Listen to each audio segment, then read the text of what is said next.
Thank you, Ahim. Good morning, everyone. It's my pleasure to be here today, and in upcoming 20 minutes or so, together with Stefano, we will explain our point of view on our interpretation of data protection by design and by default. In our article, we try to demystify these two concepts, and to do that, we extracted elements embedded in each of a concept.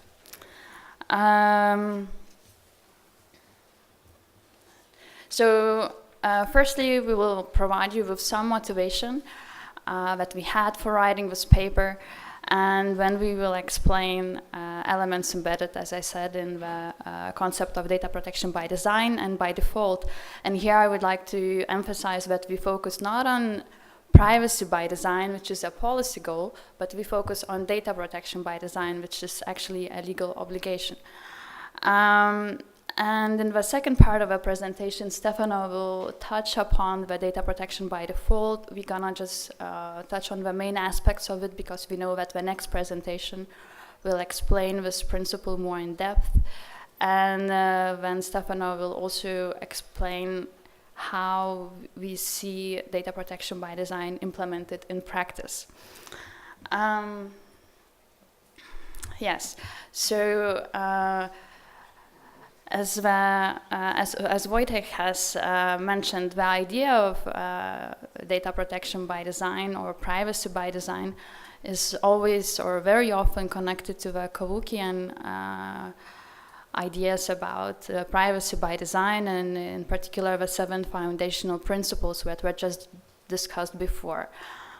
What we did in our paper, we tried to look at the European approach to data protection by design, and what we actually found that already back in the Data Protection Directive, there are references to it, in particular in Article 17, which required controllers to take appropriate technical and organizational measures.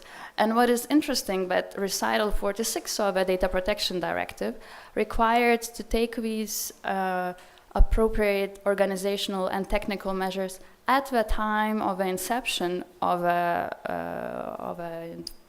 processing activities and through the life cycle of a processing. So this is a very similar formulation, as you saw, is found today in the article. Also, this is something that Article 29 Working Party has emphasized, so that the idea of data protection by design was already in the European data protection framework. But what we actually needed, we needed to have a stronger emphasis on it, and so it can counterbalance the risks posed by new technologies or new ways of processing of personal data. So what are the elements?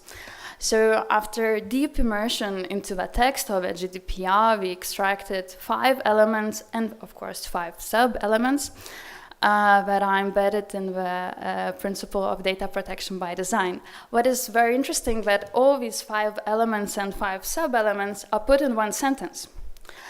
This, of course, makes the reading quite difficult, but we try to have a more constructive approach. And in upcoming few minutes, I will try to reflect on each of the elements very briefly.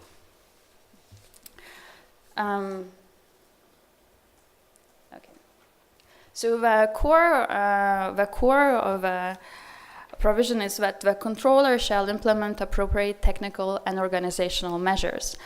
And what does that mean? Certainly the word appropriate here is one of the key words that refers to the risk-based approach that was discussed a lot here during last days at the annual privacy forum. It also means that that these technical and organizational measures are contextual and of a dynamic nature, which means that controller has to decide upon these measures in the particular context of a processing. At the same time, in our paper, we note that it will be also processors who will have to implement the obligation of data protection by design. And despite the calls during the legislative process to integrate processors into this obligation, we were not included in the final version. But as we are closest to the actual processing operations of personal data, we believe that processors will also implement data protection by design principle. And in this way, we will help to facilitate compliance for data controllers. So if the first element was the core of the article, this is probably the flesh. And as I said, it's all put in one sentence. So after digesting this quite troublesome wording, we came to the conclusion that what is meant there is that the technical and appropriate technical and organizational measures have to be implemented in a way that they comply with the principles listed in Article 5 of GDPR, which are lawfulness, fairness, purpose limitation, data minimization, accountability, and limited retention of data.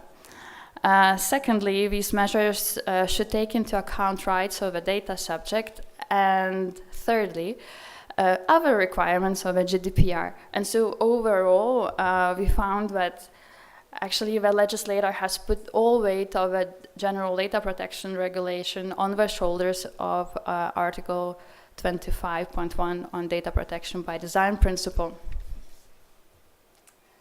The other element which is very interesting is the in effective manner. So these technical and organizational measures should be implemented in an effective manner. And what does it mean?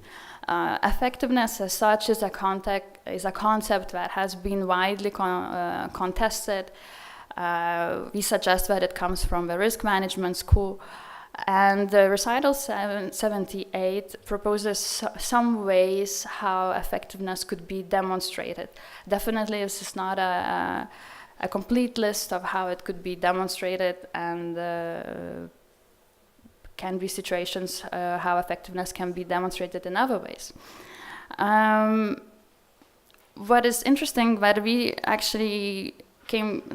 suggest that effectiveness will be one of the core terms that will allow to bring claims against the controllers and challenge controllers' claims with regard to the measures that they have taken.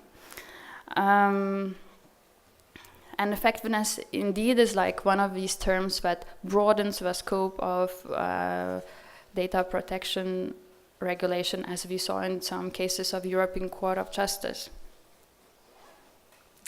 And in a way it relates to a principle of a proportionality. And the proportionality will be something that will come back time and again when discussing the data protection by design. So the fourth element requires to take into account, and there's a list of things, sub-elements that we have divided. While it seems a very basic concept to take into account, which very often escapes attention of many data protection experts, we actually try to think what does actually mean to take into account. And then we suggested that it means to develop knowledge about different elements of a processing and to aid the other elements listed in paragraph 1 of Article 25. We also think that it requires documentation, and overall as such this phrase taking into account can lead to accountability and demonstration of accountability by the controller. So the first element, what has to be taken into account, is the state of the art of a means for the processing. And this is an interesting one because it requires a data controller to be proactive, and it's kind of a quality requirement, and requires controllers to do research on available technologies throughout, so before the inception of data processing activities, as well as through the life cycle of these technologies.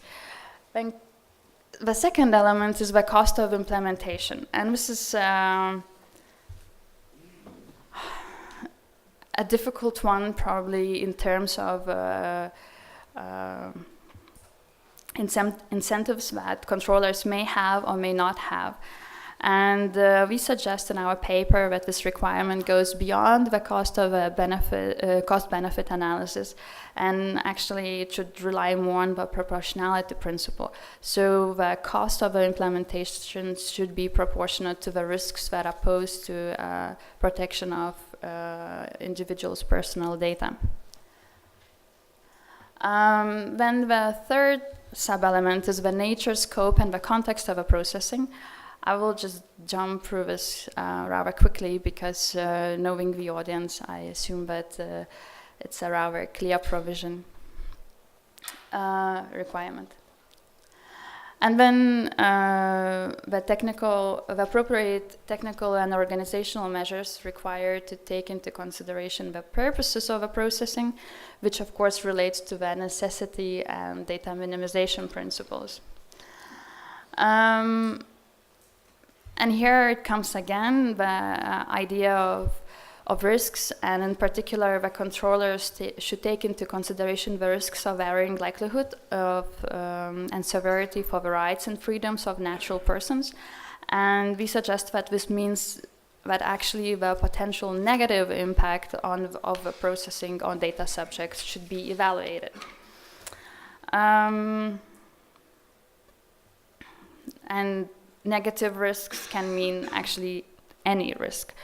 And to wait that, there are different schools, and just because of the time frame that we have, I'm not going to elaborate on that, but it's actually, there are different ways to look at risks, and probably the best way is to look at these risks from different perspectives, if possible, of course. And the final element of data protection by design principle is that it should be that technical and organizational measures should be implemented at the time of a determination of a means of a processing and at the processing itself. And this all phrase probably can be best wrapped up in a word life cycle. And with that, I will give the floor to Stefano, who will elaborate more on data protection by default and our practical suggestion how to implement data protection by design.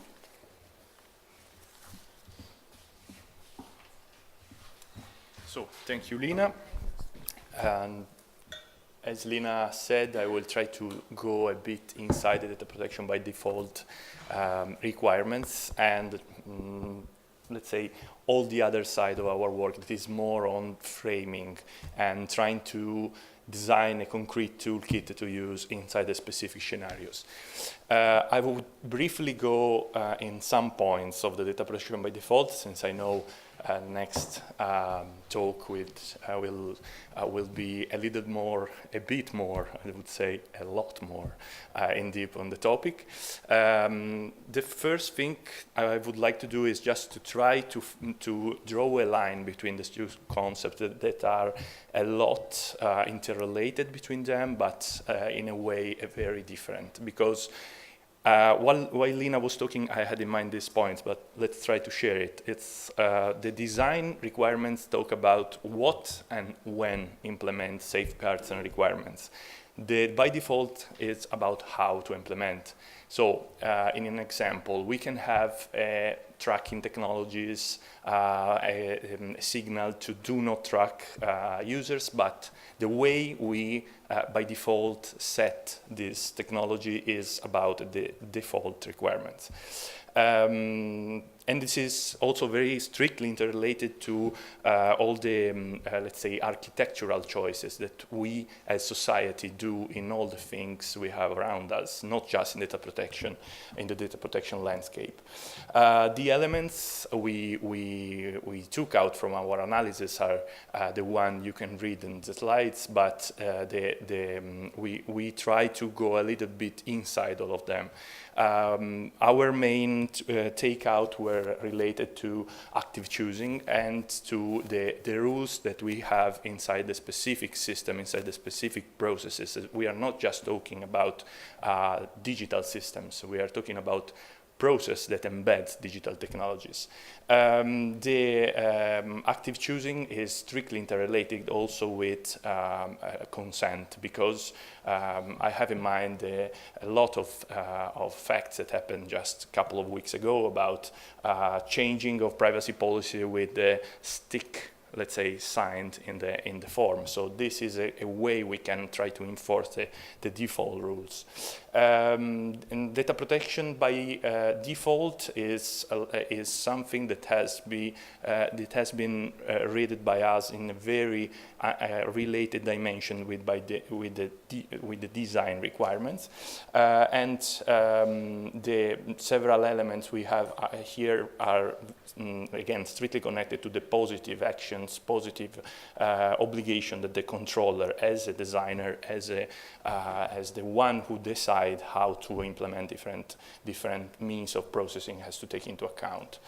Lots of different requirements, as we said, are inside this article, this paragraph, and are related to different concepts, different principles we have in the regulation. The purposes of the processing is something that came out again and again, starting from the design, going to the default. But we have all the other principles that somehow came out from Article 5, so data minimization, purpose limitation, storage limitation, integrity and confidentiality. Just going briefly to the conclusion, or the interim conclusion we took out by our analysis, the data protection debate on data protection by default rules is still ongoing, and we are still trying to understand how to embed this kind of provision. The very important fact is that embedding default rules in our system, we will try for sure to safeguard children, minors, elderly, and other groups of people that are in a worse position with regards to all the data subject involved. And by default requirements is not something that ends in itself. The outcome we took out from the discussion we had framing the two principles, the design and the default principles, lead us to build some kind of toolkit. We tried to name it as toolkit. It's a way we try to give some practical, let's say, guideline to designers and, let's say, data controller to reason, take into account all different sides of the two requirements. I would briefly go inside this toolkit. We design it as a table, and it's kind of what you can see here. We divided into slides for presenting issues. But the first thing we have to we stress is the two dimension. It is related to the timing. So everything we talked till now has to be taken into account in two different moments in the design requirements: at the time of determination of the means, and at the time of the processing. And this is kind of tricky point, because how to understand different safeguards, different requirements, how to let's say implement them differently in the two moments still has to be explored.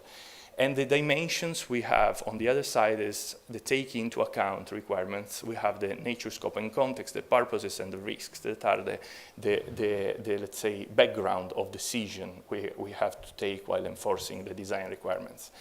And then we have what to do with the design side. So we have the technical and organizational measures that has to be implemented in an effective manner, taking into account the state-of-the-art and ecosystem implementation. And again, we have safeguards that has to be implemented into the processing in order to meet the requirements of the regulation. And again, safeguards for protecting rights of the data subject. As you can see, this is still ongoing work on that we are facing during nights with different time zones. It's a bit tricky, but the main question we have now are written on the slides. While we are talking about technical and organizational measures in an effective manner, what are we actually talking about? We are talking about principles listed in Article 5 and which specific technical and organizational measure are we talking about is something that we are trying to take out from our scenarios we are building. And the same in the safeguards. Safeguards is some kind of vogue dimension to discuss in the legalistic side of the work. All the GDPR requirements has to take into account while designing something very strictly considered. We are still going to work on this. And what kind of safeguards? Are we talking just about technical and organizational safeguards? We are going to something that is broader. And the last question, that is kind of big question that is going around in other specific tables related to risk. We have to understand the risk that are related to the data processing operation to safeguards and protect the right of data subjects. Which are those rights of data subject to take into account? Only the data protection rights, or should we go beyond this line? What we did then is the same work with the data protection by default. This is a still ongoing work. We would like to present it later on. And our work, it was then, let's say, concentrating the work inside 3 specific scenarios, trying to answer the question we are raising in the toolkit. Why we are doing this? The first thing is for sure extracting those specific safeguards and requirements in specific contexts. Then the second step we would like to do is try to generalize these requirements, trying to understand which are the general requirements we all have to take into account in every cases and one on specific situation.